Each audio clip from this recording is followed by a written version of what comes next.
तो विधानसभा में भी किए थे, बड़ी बड़ी बात किए थे, 75 सीट आएंगे, 36 में रुक गए। देखिए, मैंने भी ऐसे ही सुना है कि कुछ लेटर वोटर पहले जारी हुआ था। मैं कंफर्म तो नहीं हूँ, लेकिन सूत्रों से ऐसी जानकारी लगी है। घमंड में या लापरवाही से ऐसी बातें उनसे हो गई होगी जो आज प्रतिफल के रूप में सामने दिख रहा है। तो इनको टाइम पास करना है, क्योंकि काम तो कुछ रह नहीं गया है। तो घूमो और घूम के लोगों को बेवकूफ़ बनाओ। नमस्कार। छत्तीसगढ़ का सबसे बड़ा डिजिटल प्लेटफॉर्म छत्तीसगढ़ तक में आपका स्वागत है। मैं रघुनंदन पंडा। लोकसभा चुनाव की सरगर्मी चालू हो गई है। कांग्रेस हो चाहे भाजपा, सभी दल के नेता अपने अपने काम पे व्यस्त हो गए हैं। किसको टिकट मिलेगा, चुनाव कैसे लड़ा जाएगा और सरकार किसकी बनेगी केंद्र में, ये तो समय बताएगा। हमारे साथ आज हैं दुर्ग सांसद विजय बघेल, जो बहुत निष्ठावान पार्टी के कार्यकर्ता हैं और छत्तीसगढ़ में जो भाजपा की सरकार आई, ये उसके बहुत बड़े चाणक्य रहे। हम बात करते हैं विजय बघेल जी से। विजय बघेल जी नमस्कार। छत्तीसगढ़ में जो चुनाव होने वाला लोकसभा का 11 कमल मोदी के चरणों में समर्पित करेंगे, कैसे?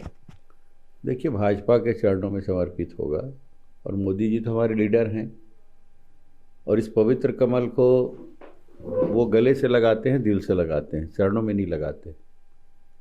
और निश्चित रूप से इस बार पूरे भारत में भारतीय जनता पार्टी की एनडीए की सीट बढ़ेगी और छत्तीसगढ़ में भी 11 की 11 सीट यहाँ जीत कर हमारी पार्टी वहाँ पे अपना योगदान देगी। कांग्रेस भी चाह रही हम भी अधिक से अधिक सीट जीते। भूपेश बघेल भी लोकसभा चुनाव की तैयारी में भी है। पार्टी हाईकमान उन्होंने भी कह रहे हैं स्क्रीनिंग कमेटी की मीटिंग में। तामदास साव भी टिकट के दावेदार में है। कई नेता, आपके क्या विचार? उनकी पार्टी में क्या हो रहा है वो जाने, किसको लड़ना है किसको नहीं लड़ना है, ये उनकी मन की बात है और उनका निर्णय है। उसमें मैं कोई टिप्पणी नहीं करना चाहता। मैं तो ये कहता हूँ कि चुनाव जब आता है तो सभी पार्टियां अपने अपने तरीके से तैयारियां करती है। कांग्रेस और भाजपा ये चुनाव लड़ेगी। प्रत्याशी कौन रहेगा, क्या रहेगा, तो समय बताएगा।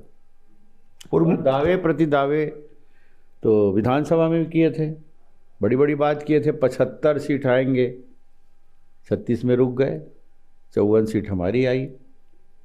और ये जनता का प्रेम है, जनता का आशीर्वाद है। और जनता जो कांग्रेस शासन से परेशान थी, हताश थी, निराश थी, त्रस्त थे और ये लोग मस्ती में मस्त थे, सिर्फ लूटो लूटो लूटो ये अभियान चल रहा था, उसको जनता ने नकारा है।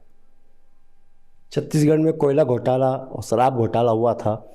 ईडी ने एक जांच दी है ईओडब्ल्यू को, उसमें 100 से ऊपर नेताओं और उनके अधिकारी को नाम आया है। आपके क्या विचार है?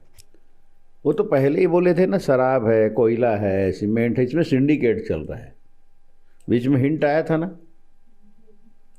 ईडी ने ही कहा था, अपने जांच में कहा था कि सिंडिकेट। सिंडिकेट मतलब पता नहीं कितने लोग हो जाएंगे उसमें, और ये सामने आया है।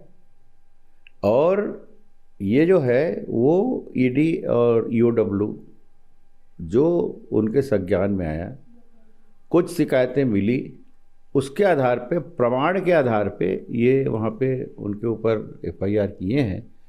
बाकी जांच में और आ जाएगा, स्पष्ट हो जाएगा और कितने लोग इसमें शामिल हैं। ये तो स्वाभाविक है।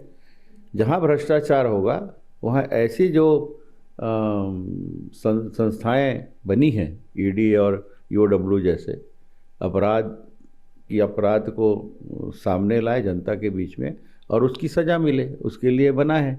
तो वो अपना काम कर रहे हैं।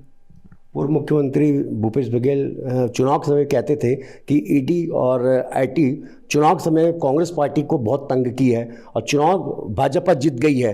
फिर उनके लेटर के बाद से फिर ईडी की जांच बढ़ गई है, साथ साथ ईओडब्ल्यू की भी जांच बढ़ गई। आपके क्या विचार? देखिए, मैंने भी ऐसे ही सुना है कि कुछ लेटर वोटर पहले जारी हुआ था। मैं कंफर्म तो नहीं हूँ, लेकिन सूत्रों से ऐसी जानकारी लगी है और उसी के आधार पर कार्रवाई चल रही है। ऐसा मेरे को लगता है कि उनको ये कंफर्म था कि आने वाले समय में हमारी सरकार रहेगी, इसलिए बड़े घमंड में या लापरवाही से ऐसी बातें उनसे हो गई होगी जो आज प्रतिफल के रूप में सामने दिख रहा है। छत्तीसगढ़ में जो सबसे बड़ी परेशानी आ रही है किसानों का, किसान विश्वास करके 2023 के विधानसभा चुनाव में भाजपा को वोट दिया, अब वो ठगा महसूस कर रहे हैं। उनका धान का भी सही अभी रेट नहीं मिल पा रहा है और 2-3 दिन बचा हुआ महीना खत्म हो 31 जनवरी, आपके क्या विचार है? नहीं, ऐसा नहीं है। तीव्र गति से धान खरीदी चल रही है और कहीं से भी ऐसी शिकायत नहीं आ रही है। किसान खुश है, मैं खुद किसान हूँ। जो राशि मिल रही है वो समय सीमा के अंदर मिल रही है। बाकी जो बजट के बाद बजट प्रावधान करना आवश्यक रहता है और ये तो नियम है, संविधान है, हमें संवैधानिक व्यवस्था है और संवैधानिक व्यवस्था को छत्तीसगढ़ की जनता अच्छी तरह समझती है। भारतीय जनता पार्टी जो कहती है वो करती है, समयबद्ध तरीके से करती है। हमने बोनस की बात की, 2 साल की बोनस हमने नियत तिथि में दे दी माननीय अटल बिहारी वाजपेयी जी के जन्म दिवस पर, सुशासन दिवस पर। आगे जब खरीदी की बात हो रही है तो खरीदी हम कर रहे हैं और लगातार खरीदी हो रही है और समय सीमा में अगर कुछ एक समीक्षा होगी, किसान कुछ बच भी जाएंगे धान बेचने में, जिसके धान का नंबर टोकन नंबर नहीं आया होगा तो उनके लिए समीक्षा करके और समय दिया जा सकता है। इसमें कोई बहुत बड़ी बात नहीं है। लास्ट प्रश्न, कांग्रेस सांसद राहुल गांधी की भारत जोड़ो न्याय यात्रा चल रही है, ये कितना सफल मानते हैं आप? पहले भी चला था और बस पहले जो हसर हुआ था अभी होने वाला है और कुछ ऐसे भाषण में आया है, ऐसा मैं सुना हूँ कि महिलाएं उस स्टोव जलाती है, उसमें कोयला डालती हैं, ऐसा कुछ शब्द इनका आया है। तो इस तरह का ही न्याय योजना चल रहा है।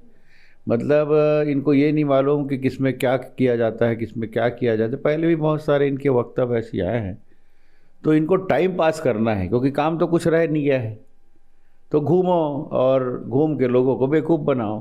भारत तो जुड़ चुका है, अखंड भारत का निर्माण होने जा रहा है, पीओके भी हमारा होने वाला है।